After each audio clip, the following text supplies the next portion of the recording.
Contexto histórico, al hablar de Pesaj tenemos que situarnos aproximadamente en lo que sería el año 1200-1300 antes de la era común. Estamos hablando prácticamente de la edad de hierro y de bronce de las civilizaciones que se encuentran en aquella época, con un desarrollo, por lo menos de la potencia egipcia en aquella época, se encuentra en un periodo bastante notable. Es conocido el relato de los patriarcas, particularmente el caso de Jacob, que tiene que bajar a la tierra de Israel justamente a la búsqueda de provisiones. Y es conocido el hecho de que se va a encontrar allí con Yosef, uno de sus hijos que en su momento fue vendido por sus hermanos. Todo este contexto que la Biblia explica tiene que ver con metodologías y acciones bastante comunes entre los pueblos de aquella época. Podemos llegar a decir sin ninguna duda que Egipto era el granero de aquella época. El faraón tuvo miedo al crecimiento, que podríamos llegar a decir anormal, porque era un crecimiento bastante gigantesco del pueblo hebreo, tal como se relata en el Éxodo capítulo 1, y evidentemente en ese sentido el faraón dijo: aquí hay que poner un freno porque corre riesgo demográfico de perder el control nuevamente del país, y sobre todo después de que la nación sufrió la invasión de los hicsos. Los egipcios no querían volver a repetir ese fenómeno y por lo tanto esclavizan a los hebreos. Los hebreos no construyeron pirámides.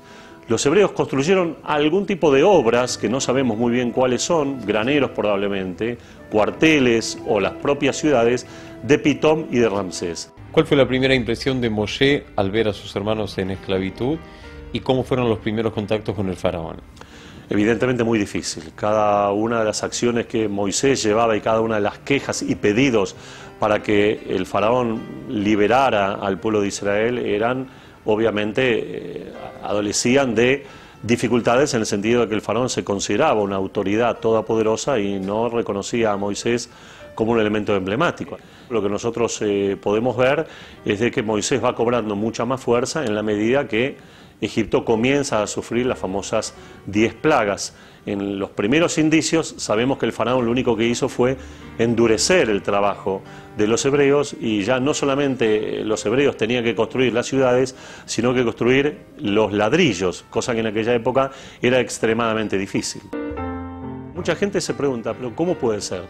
Un hecho histórico tan importante como la salida de más de 2 millones de hebreos de Egipto, y no figura esto en los anales de la historia egipcia.